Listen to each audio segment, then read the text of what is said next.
cas, je vous le dis, mais on en a parlé, il disait... Oui, je vous ai dit, ça tout dépend du sens que vous voulez donner à ce mot.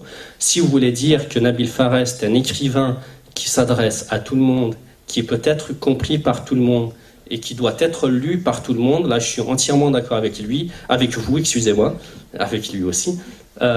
D'autant que j'ai insisté dans la première partie de la présentation, et c'est pour ça que je suis un peu attristé que vous n'ayez retenu que ce passage sur la mazirité pour en faire une interprétation qui ne correspond pas à ce que j'ai voulu dire.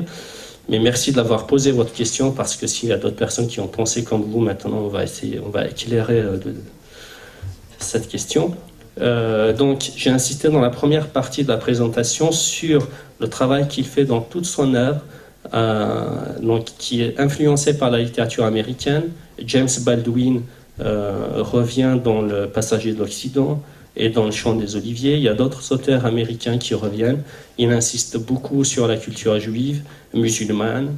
Il y a des symboliques, des références culturelles arabes, françaises, bretonnes, comme vous l'avez dit, kabyle, enfin, touareg, etc. Je vous rappelle qu'un de ses livres s'intitule, je l'ai cité, La petite arabe qui aimait la chaise de Van Gogh.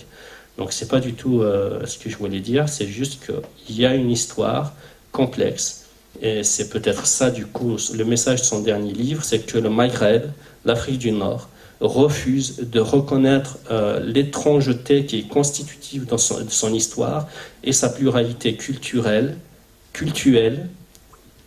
et linguistique.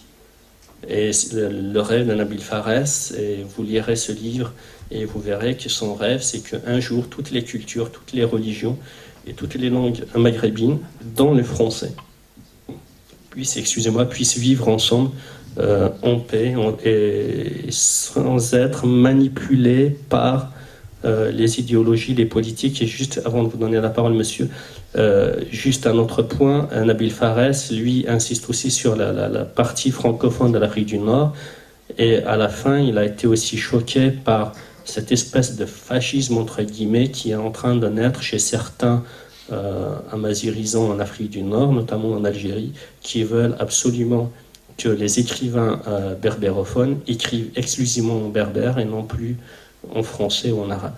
Donc il est contre toutes les injustices, contre tous les dénis, et je n'ai jamais voulu faire de lui un écrivain régionaliste ou quoi que ce soit, mais la Kabylie est importante pour lui. Dans L'État perdu, vous pouvez lire L'État perdu, il dit que la Kabylie, historiquement, a précédé l'Algérie. Voilà. Oui, monsieur. Oui. Je voudrais intervenir sur ces propos. Donc, je remercie d'abord Zaya de m'avoir convié à ce débat. Donc, je suis un peu arrivé en retard, mais il y a tellement d'excuses. Donc, merci pour cette contribution. Je ne connaissais pas Nabil Fares et je me suis renseigné avant de venir à cette conférence.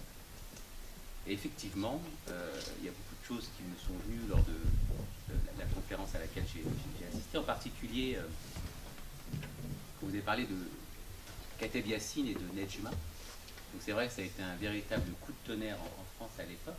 Et il y a une histoire que peut-être certains d'entre vous ne connaissent pas, mais juste après l'indépendance, donc il y a eu un groupe d'écrivains algériens fraîchement indépendants qui sont venus à Paris.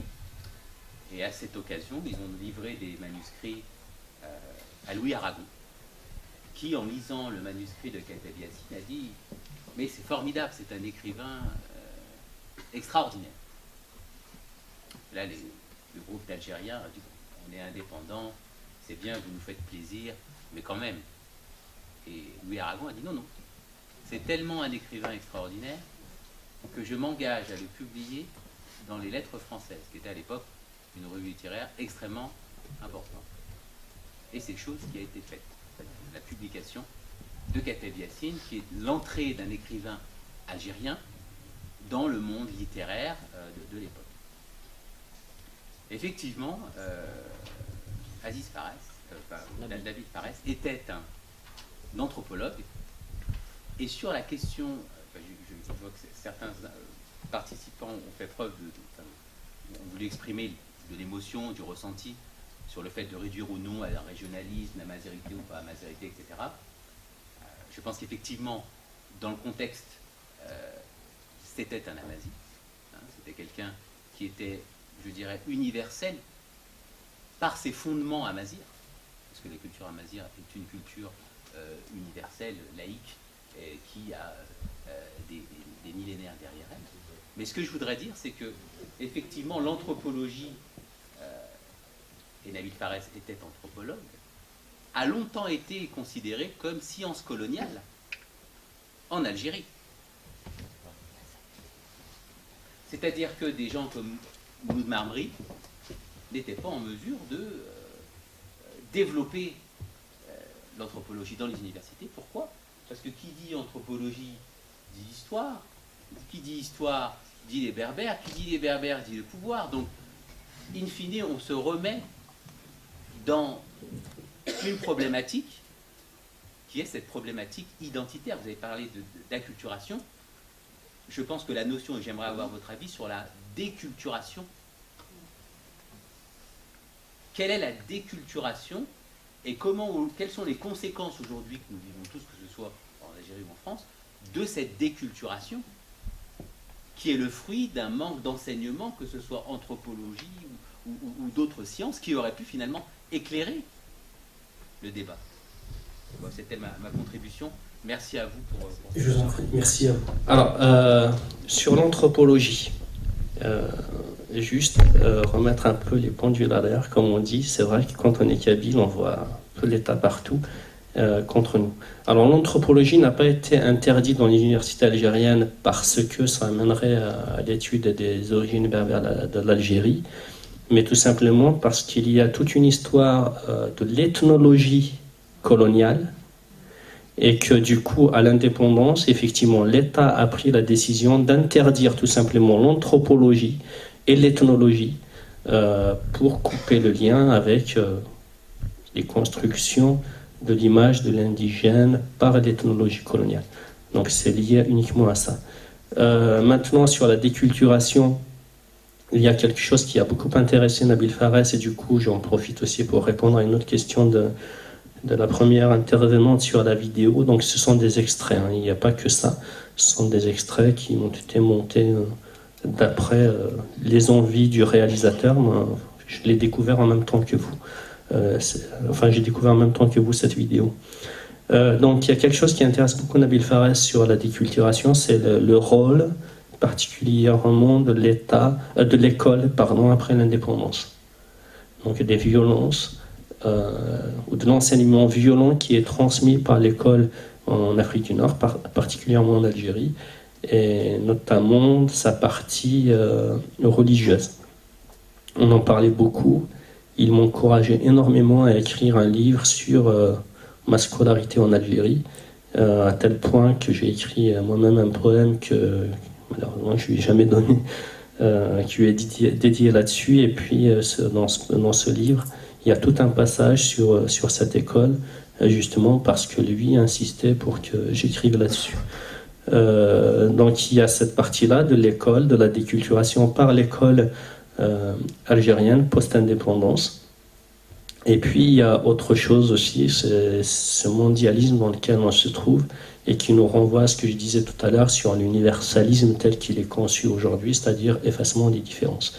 Donc oui, Nabil Fares est sensible à ça, mais pour l'acculturation, il tenait à dire que acculturation, c'est avec les cultures, culture avec les cultures, donc des cultures qui vivent ensemble. Voilà, alors je ne sais pas si je peux dire plus que ça sur la déculturation. Peut-être lire Il était une fois d'Algérie, puisqu'il y a une petite fille qui est traumatisée, qui perd un peu la parole du coup. Et il y a tout un passage justement sur l'école algérienne après la colonisation, et cette école, comment elle forme des générations d'aliénés et qui un jour vont prendre le couteau pour zigouiller d'autres Algériens.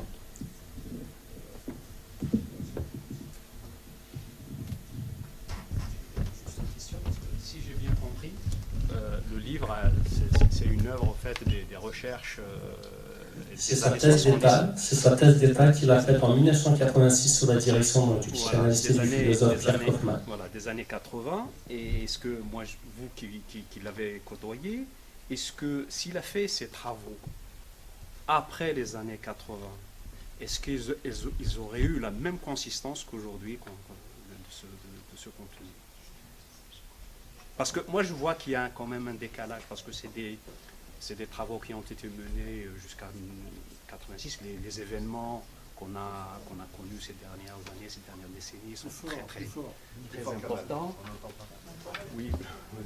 En fait, les événements qu'on a vécu ces dernières décennies sont très très importants. Alors je me pose la question, est-ce que si ces travaux ont été faits ultérieurement, est-ce que ça aurait la même consistance d'après Le même contenu? Voilà. Ah, alors sur le contenu, je ne sais pas s'il l'avait fait après, il aurait sans doute intégré des auteurs ou du moins des œuvres qui ont été écrites après 1986. Il faut que son travail soit actuel. C'est ce qui est demandé en université en tout cas. Par contre, sur ce qui est écrit, il a tenu à ce qu'on ne change pas grand-chose. C'est-à-dire que, alors ce qui s'est passé, si vous voulez, un jour, j'étais avec lui, on discutait, et puis il cite cette thèse. Il dit, mais oui, d'ailleurs, comme je le disais dans ma thèse sur l'anthropologie maghrébine, etc. Et je lui dis, mais est-ce que vous avez un exemplaire? J'ai envie de la lire, cette thèse. Moi, je ne l'ai jamais lue. Il me dit, je n'en ai plus. J'ai donné un exemplaire à quelqu'un, si tu veux, je vais lui demander, et puis cette personne ne l'a pas gardé. Donc j'ai cherché, et j'ai trouvé un exemplaire à l'université de Nanterre, et je lui ai dit, mais si je retapais tout, est-ce que vous seriez d'accord pour qu'on la publie? Ok, faites-le, je pense qu'il l'a dit sans trop y croire. Et puis, quelques jours après, je lui envoie la première partie retapée. Donc là, il dit, ah oui, donc vous étiez sérieux. Et on a mis 2 ans à tout retaper, à tout réécrire, relire, etc., etc. Mais on n'a pas changé grand-chose. Ce qui s'est passé, c'était juste réduire la quantité, parce que ça faisait un ouvrage assez massif. Il voulait retenir les parties les plus accessibles, les plus actuelles, mais on n'a pas changé grand-chose. Donc oui, je pense que le contenu aurait été le même. Nabil Farah, c'est quelqu'un qui a une pensée, alors ça il est impressionnant là-dessus. C'est quelqu'un qui a une pensée qui se construit au fil du temps, mais par contre, il est capable de vous parler 30 ans, 40 ans après de ce qu'il a écrit, pourquoi il a écrit, dans quel sens, et puis de vous dire, ben, vous voyez, là on y est. Donc là, il a tenu à ce que cette thèse-là soit publiée telle qu'elle, parce qu'il était très en avance sur des questions qui sont très actuelles.